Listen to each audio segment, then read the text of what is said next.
I need to replace the four-wheel drive vacuum actuator in my 98 Dodge Ram.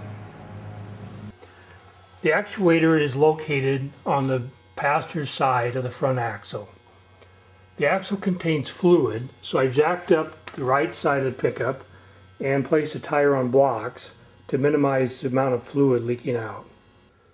To remove the actuator for the four-wheel drive, the first thing I'm going to do is unplug the four-wheel drive sensor and the vacuum lines and remove the air vent hose.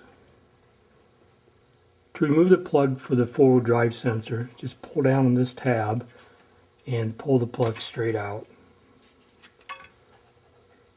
To remove the vacuum lines, use pliers to pinch these hose clamps and slide them back. Once you have the hose clamps slid back, just pull the vacuum line straight off.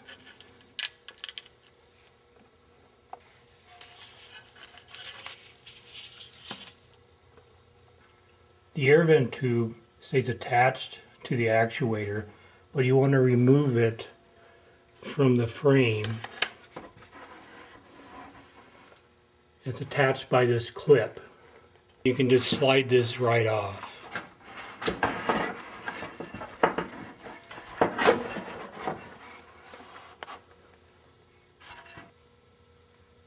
And then just guide the tube down through the frame so it's out of the way.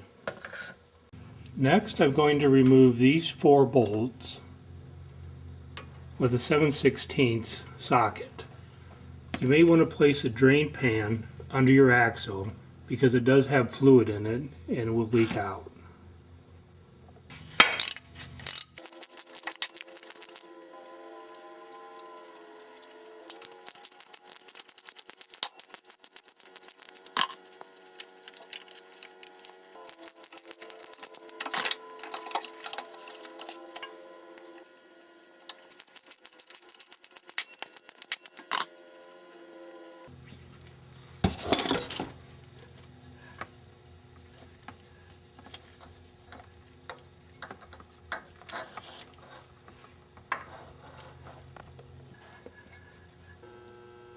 Here's how this actuator works. When you shift your vehicle into four-wheel drive, it uses engine vacuum at this port to move this diaphragm inside this housing, and that moves this yoke forward. That yoke moves this collar over. It connects these 2 shafts together so you have four-wheel drive. So I'm going to use this vacuum pump to apply a vacuum to this port, and when I do, it should move this yoke forward. It does move a little bit, but you can see we're not holding a vacuum, so the diaphragm in here is leaking. This is a new vacuum actuator, and I'm going to apply a vacuum to it to show you how it should work. As I pump this up, you can see the shaft is extending and it is holding a vacuum. To replace the vacuum diaphragm, there are 3 clips that have to be removed. 2 hold the yoke in place and 1 holds the vacuum diaphragm. You can use a screwdriver to pry them out.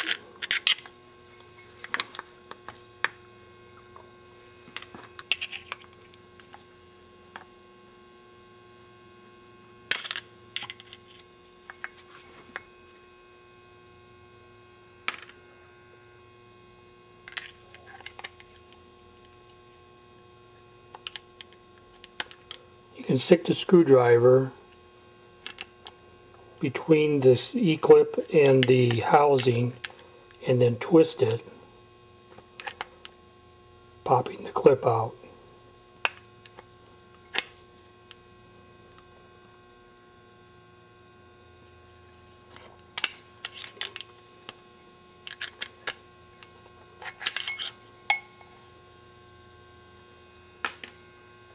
Next, remove the vacuum diaphragm.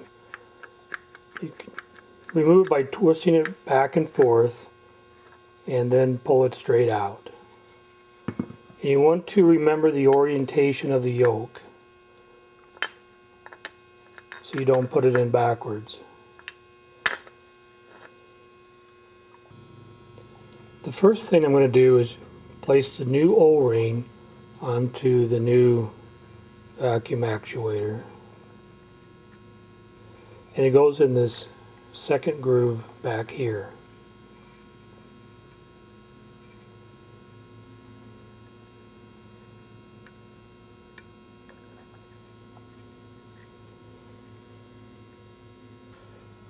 The next thing on the yoke, there are these two clips, and these rub against the collar on the axle, so I'm going to replace those with new ones, and they just pop off.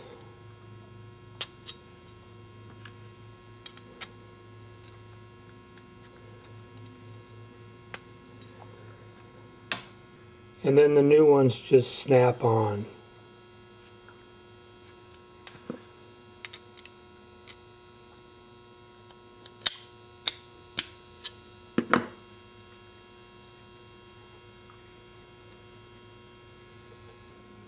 Now I'm going to slide the vacuum diaphragm into the housing and through the yoke.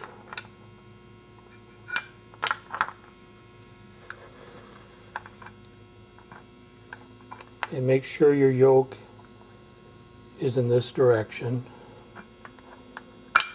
And when you put the diaphragm in, the ports should be facing slightly upward.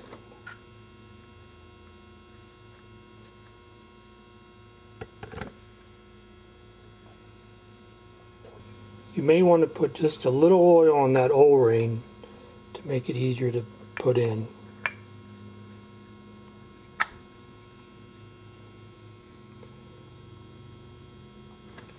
So the ports should be slightly upward. So when it's in the vehicle, they're angled up. So now I'm going to put the large clip in place first, and it goes on this groove holding the vacuum diaphragm in place. So just place it into the groove and then press it on. It should snap in place.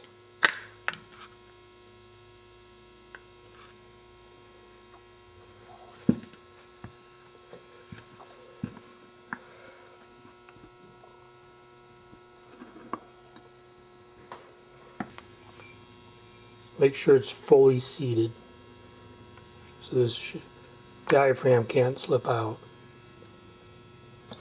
Next I'm going to put this clip in that holds the yoke in place, and you can use a screwdriver to move this shaft to give you easier access.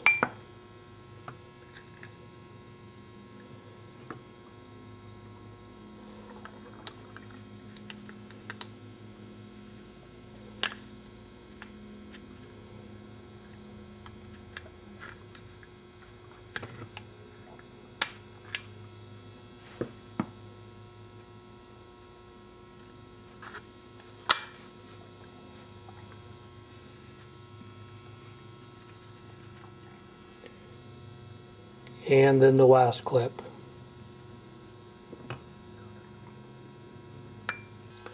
So now with the new vacuum diaphragm in place, when I apply a vacuum to it, you can see the yoke moves all the way to this end. Next, I'm going to remove the old gasket.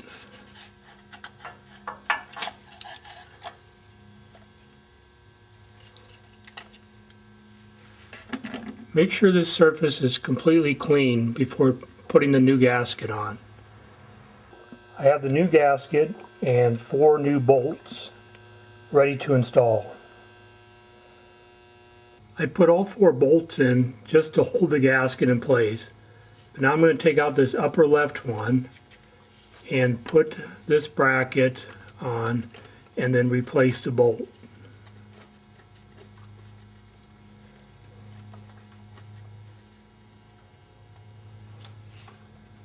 And then I'll remove the two lower bolts and put the shield back in place.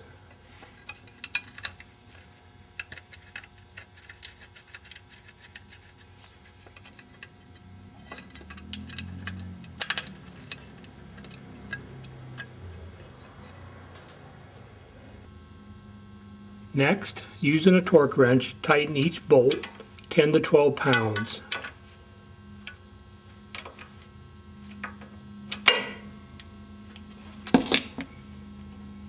Now plug the vacuum lines back into the ports.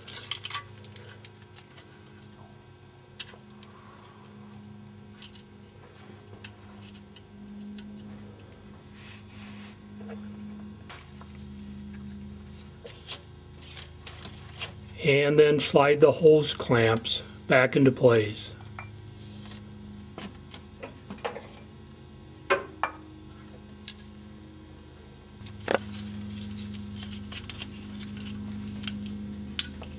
And then plug in the switch for the four-wheel drive sensor.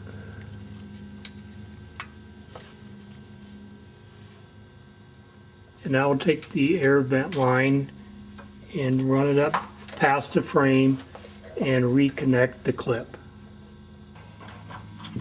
Run the air vent line up behind the inner wheel well, and it clips on to this bracket right here.